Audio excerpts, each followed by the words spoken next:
Hello friends, मेरा नाम है यश दुबे और आप देख रहे हैं education with Yash sir. UP board class 10 की परीक्षाएं जल्दी आने वाली है। तो मैं और लड़कों के पास मात्र एक ही महीने का वक्त बाकी है, तो मैं आपको यूपी बोर्ड के क्लास 10 के विज्ञान विषय के 50 महत्वपूर्ण प्रश्न बताऊंगा। ये हमारे वीडियो का पहला पार्ट है। तो आप हमारे अगले पार्ट को भी देखने के लिए हमारे चैनल को सब्सक्राइब कर लें। चलिए वीडियो स्टार्ट करते हैं।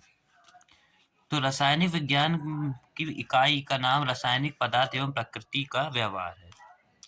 इसका पहला चैप्टर है रासायनिक अपक्रिया और इसका महत्वपूर्ण प्रश्न नंबर 1, Fe2O3 प्लस 2Ai से अपक्रिया करता है तो बनता है Al2O3 प्लस 2Fe। यह किस प्रकार की अपक्रिया है? यह प्रश्न 2018, 19 और 23 में पूछा गया है। यह एक बहुत इंपॉर्टेंट क्वेश्चन है, इसको आप नोट कर लीजिए। अगला प्रश्न नंबर 2, रासायनिक अपक्रिया किसे कहते हैं? रासायनिक अपक्रिया किसे कहते हैं? नंबर 1, इसमें प्रकार इसको उसका वर्णन करना है। विस्थापन अपक्रिया, रेडॉक्स अपक्रिया, इनके बारे में पढ़ लीजिएगा। नंबर 2 है इसमें तीव्र अपक्रिया और मंद अपक्रिया, इसके बारे में भी पढ़ लीजिएगा। तीसरा महत्वपूर्ण प्रश्न है रासायनिक समीकरण क्या है? अगला नंबर 4 अगला चौथा महत्वपूर्ण प्रश्न है निम्न रासायनिक समीकरण को संतुलित करना है। इसमें जो हम क्वेश्चन दिए हैं आपको, इसमें 17, 19, 20 और 23 में आ चुका है। तो पहला क्वेश्चन है ग्लूकोज की ऑक्सीजन के साथ क्रिया होती है तो इसको और तो बनता है, इसमें दिखा है 6। चौथा महत्वपूर्ण प्रश्न है निम्न रासायनिक समीकरण को संतुलित करो। इसमें पहला प्रश्न है ग्लूकोज प्लस O2 और अपक्रिया होती है तो CO2 प्लस H2O प्लस ऊर्जा, इस अपक्रिया को संतुलित करना है। दूसरा है सल्फ्यूरिक अम्ल क्रिया करता है Zn से। यह अपक्रिया बहुत बार पूछी जाती है यूपी बोर्ड में।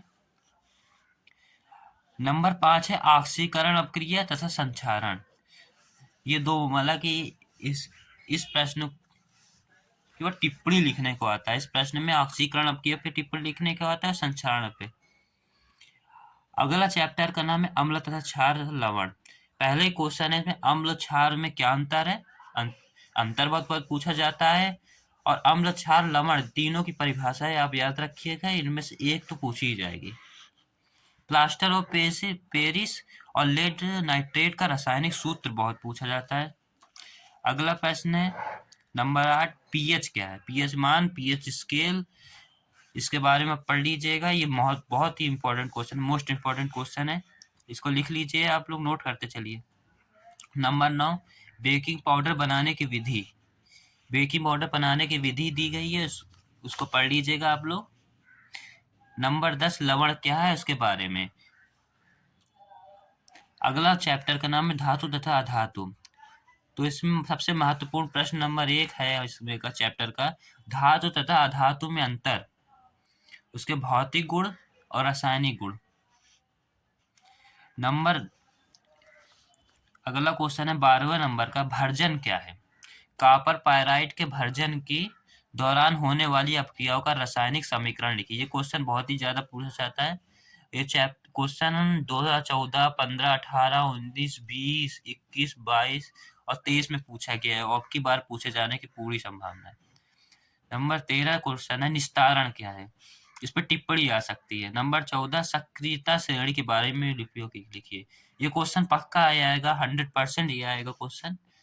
नंबर 15 है घात वर्धनीयता तथा तन्यता। ये दोनों क्वेश्चन आता है, इनमें से एक आएगा या फिर इस पर टिप्पणी लिखने को आएगा। नंबर 16 क्वेश्चन है जर्मन सिल्वर में कौन सी धातु नहीं होती है? ये एक नंबर वाला लघु उत्तरीय प्रश्न में पूछा जाता है। तो जर्मन सिल्वर में कौन सी धातु नहीं होती? जर्मन सिल्वर में सिल्वर धातु ही नहीं होती। 17वां नंबर है संक्षारण क्या है और इसके बचाव के तरीके। संक्षारण मतलब जंग लगना, दो के धातु में जंग लग जाती है तो उस पे बारे में टिप्पणी लिखने को आती है और इससे बचने के तरीके लिखने को आते हैं। तो ये लघु उत्तरीय में पूछ सकता है और दीर्घ उत्तरीय में अंतिम में पूछ सकता है। अगला चैप्टर का नाम है कार्बन तथा उसके यौगिक। तो इसका पहला महत्वपूर्ण क्वेश्चन है कार्बन क्या है। ये क्वेश्चन पूछा जाएगा, इसमें रासायनिक गुण तथा भौतिक गुण पूछे जा सकते हैं। आयुपेशी नाम तो 100% आएगा क्योंकि चैप्टर ही पूरा इस पे आधारित है। और इसके बारे में क्या है, कैसे है आयुपेशी पद्धति। अगला क्वेश्चन है 20वां नंबर इंपॉर्टेंट क्वेश्चन, साबुन क्या है और इसका निर्मलीकरण की प्रक्रिया। ये भी सवाल पूछा जाता है और कई बार आ चुका है और अब की बार आने की पूरी संभावना है। अगला क्वेश्चन है 21वां महत्वपूर्ण क्वेश्चन है, स्थिरीकरण क्या है। स्थिरीकरण 1 नंबर में पूछता है, 4 नंबर में पूछता है। अगला 22वां क्वेश्चन है, एलिफैटिक तथा एरोमेटिक यौगिक में अंतर लिखिए। 4 नंबर के क्वेश्चन में पक्का आता है, इसमें एक अंतर लिखना होता है और ये आएगा अब की बार 100% आएगा। नंबर 23 है एथेनॉल, इसकी रासायनिक अपक्रिया करानी है जल से, सोडियम से, सल्फ्यूरिक अम्ल से। ये पूछता ही है, इसमें जल से, सोडियम से, सल्फ्यूरिक अम्ल से किसी एक से अपक्रिया आपकी आई जाएगी। अगर 24वां नाम है सोडियम कार्बोनेट तथा सोडियम बाइकार्बोनेट का बनाना, ये बनने की विधि आएगी, सोडियम कार्बोनेट का सोडियम बाइकार्बोनेट का बनना। नंबर 25 आयुपेशी नाम, ये पूछ लेता है 2-2 नंबर के, 3-3 नंबर के, 4 नंबर का भी आ जाता है आयुपेशी नाम। तो पहला है इसमें 1 प्रोपाइन का, दूसरा मेथनोइक अम्ल का, तीसरा है ब्यूटेन का और चौथा है एथेनॉल का। और नंबर 26 मोस्ट इम्पोर्टेंट क्वेश्चन है, रासायनिक अपक्रिया लिखिए। रासायनिक अपक्रिया लिखना है, ये क्वेश्चन लास्ट में पूछता है, 1-1, 2-2 नंबर का 4 क्वेश्चन आते हैं, 4 में से 1-2 करने होते हैं। नंबर 1 है एथिल एल्कोहल सोडियम से अपक्रिया करता है। नंबर 2 है एसिटिक अम्ल सोडियम कार्बोनेट से अपक्रिया करता है। और नंबर 3 है एथेनॉइक अम्ल सोडियम हाइड्रोक्साइड से अपक्रिया करता है। और नंबर 4 है एथेनॉल सल्फ्यूरिक अम्ल से अपक्रिया करता है। तो पहले 2 इसमें रासायनिक सूत्र लिखने हैं पहले 2 प्रश्न में, और दूसरे 2 प्रश्नों में उसका हिंदी में नाम लिखना है। ये प्रश्न महत्वपूर्ण है और ये पूछा जाता है।